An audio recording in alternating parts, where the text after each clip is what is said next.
आपण सगळेच ना आपल्या आयुष्यात आपल्या आजूबाजूच्या जगात काहीतरी काहीतरी दिव्य काहीतरी विशेष शोधत असतो नाही का. पण ते काही सापडत नाही.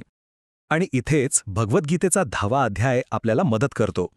तो आपल्याला जगाकडे बघण्याची एक अशी दृष्टी देतो की जिथे प्रत्येक गोष्टीतच ईश्वर दिसायला लागतो. चला तर मग बघूया ही नवी दृष्टी नेमकी कशी मिळवायची. आणि हा प्रश्न काही फक्त आपला नाहीये.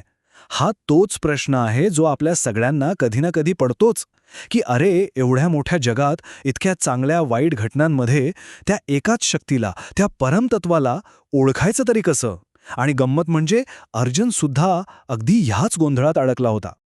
आणि मग यावर येतं श्रीकृष्णांचं उत्तर. आणि गंमत बघा, हे उत्तर काही एखाद्या गुरुसारखं नाहीये, तर एका अगदी जवळच्या मित्रासारखं आहे. ते स्पष्ट म्हणतात, ऐक, हे ज्ञान मी तुला देतोय कारण तू माझा मित्र आहेस. म्हणजे बघा, हे काही कोरडं क्लिष्ट तत्वज्ञान नाहीये. हा दोन मित्रांमधला एक अत्यंत खास, एक अत्यंत वैयक्तिक संवाद आहे. आणि यातच एक मोठं रहस्य उलगडणार आहे. तर ते रहस्य आहे विभूतियोग. आता विभूती म्हणजे काय? तर ईश्वराचं ऐश्वर्य, त्याचं वैभव. पण थांबा, इथे एक गोष्ट लक्षात घ्या. ही काही फक्त सुंदर वस्तूंची यादी नाहीये की हे सुंदर ते सुंदर. अजिबात नाही. हा जग बघण्याचा एक पूर्णपणे वेगळा, एक दार्शनिक मार्ग आहे. अगदी सोप्या भाषेत सांगायचं झालं ना, तर विभूतियोग म्हणजे काय? तर आपल्या आजूबाजूच्या प्रत्येक श्रेष्ठ, सुंदर आणि शक्तिशाली गोष्टीमध्ये त्या ईश्वराच्या वैभवाचं दर्शन घेणं. म्हणजे हा एक असा योग आहे, एक अशी साधना आहे जी आपली बघण्याची पद्धतच अक्षरशः बदलून टाकते. तर मग अर्जुनाच्या त्या मूळ प्रश्नाचं उत्तर इथे आहे. श्रीकृष्ण जणू काही एक मास्टर की देतात. ते म्हणतात, या संपूर्ण सृष्टीच्या मुळाशी मीच आहे. जे काही अस्तित्वात आहे ते सगळं माझ्यापासूनच निर्माण झालंय. खरं सांगायचं तर ही एकच ओळ जर नीट समजली ना, तर पुढचा सगळा अध्याय अगदी सोपा होऊन जातो. चला तर मग या दिव्य आविष्कारांची एक भव्य सफर सुरू करूया. आणि सुरुवात कुठून करणार? तर सर्वात विशाल म्हणजे थेट ब्रह्मांडाच्या स्तरावरूनच. इथे बघा श्रीकृष्ण काय करतायत. ते आकाशातल्या सगळ्यात तेजस्वी आणि महत्त्वाच्या गोष्टींकडे आपलं लक्ष वेधतात. ते म्हणतात, प्रकाश देणाऱ्या गोष्टींमध्ये मी सूर्य आहे आणि नक्षत्रांमध्ये मी चंद्र आहे. आता याचा अर्थ असा नाही की देव म्हणजे सूर्य. नाही, मुद्दा तो नाहीच आहे. मुद्दा हा आहे की प्रत्येक प्रकारात, प्रत्येक कॅटेगरीमध्ये जे काही सर्वश्रेष्ठ आहे, जे सगळ्यात तेजस्वी आहे, तीच ईश्वराची विभूती आहे. म्हणजे ही काही फक्त ॲस्ट्रॉनॉमीची माहिती नाहीये, तर त्यामागे असलेली जी दिव्य शक्ती आहे ना, त्याची ही ओळख आहे. बरं, आता त्या ब्रह्मांडाच्या विशालतेतून थोडं खाली येऊया, आपल्या पृथ्वीवर. आणि आपल्या आजूबाजूच्या निसर्गात तेच दिव्यत्व शोधण्याचा प्रयत्न करूया. बघा, पर्वतांमध्ये सगळ्यात भव्य हिमालय, जलाशयांमध्ये तो अथांग सागर, पशूंमध्ये तो पराक्रमी सिंह आणि वृक्षांमध्ये तो विशाल वटवृक्ष. म्हणजे सांगायचा मुद्दा काय, की प्रत्येक गोष्टी जे काही खास आहे, जे श्रेष्ठ आणि शक्तिशाली आहे, ते सगळं त्या एकाच दिव्य स्रोताचं प्रतिबिंब आहे, एक रिफ्लेक्शन आहे.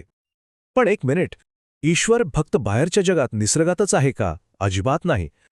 आता आपला दृष्टिकोन बाहेरून आत वळवण्याची वेळ आली आहे.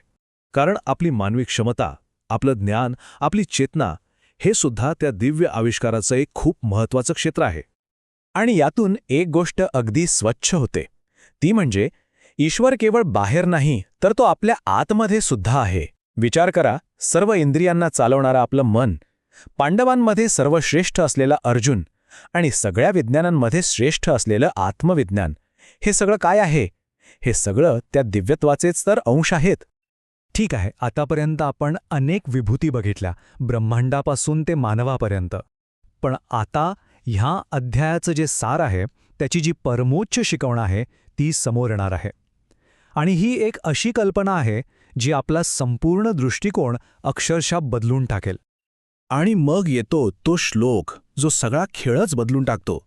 श्रीकृष्ण म्हणतात, अर्जुना, आत्तापर्यंत मी तुला जे काही सांगितलं ना, ते सगळं भव्य ऐश्वर्य, ते सगळं तेज, ते माझ्या अनंत शक्तीचा फक्त आणि फक्त एक छोटासा अंश आहे, एक ठिणगी आहे. जरा कल्पना करून बघा, फक्त एक ठिणगी. अगदी बरोबर, फक्त एक स्फुलिंग, एक ठिणगी. विचार करा, जर सूर्य, हिमालय, सागर आणि आपल्यातले सगळे सर्वश्रेष्ठ गुण हे सगळं जर केवळ एका ठिणगीतून आलं असेल, तर मग तो जो मूळ स्रोत आहे, ते जो मूळ तेज आहे, त्याची शक्ती किती किती अफाट असेल, कल्पनाही करता येत नाही. बरं, आता ह्या सगळ्या विशाल ब्रह्मांडाच्या तत्वज्ञानाला आपल्या रोजच्या दैनंदिन जीवनाशी जोडून बघूया, कारण तेच महत्वाचं आहे, नाही का? पण मग एक स्वाभाविक प्रश्न येतो की या सगळ्या मोठ्या मोठ्या गोष्टींचा माझ्या रोजच्या जगण्यात काय उपयोग, काय संबंध?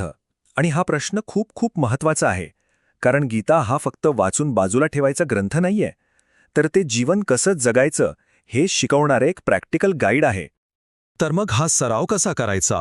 अगदी साधा पण खूप प्रभावी मार्ग आहे. समजा उगवत्या सूर्याचं सौंदर्य दिसलं, किंवा एखाद्या कलाकाराचं अप्रतिम कौशल्य दिसलं, किंवा अगदी जवळच्या मित्राचा प्रामाणिकपणा भावला, त्या प्रत्येक गोष्टीतली भव्यता ओळखून मनातल्या मनात म्हणायचं, वाह, हे सुद्धा त्या एकाच दिव्य स्रोताचं प्रकटीकरण आहे. बस हाच आहे विभूती योग जगण्याचा खरा मार्ग. म्हणजे शेवटी काय, तर हा विभूती योग आपल्याला एक नवीन नजर देतो, एक नवा चष्मा देतो.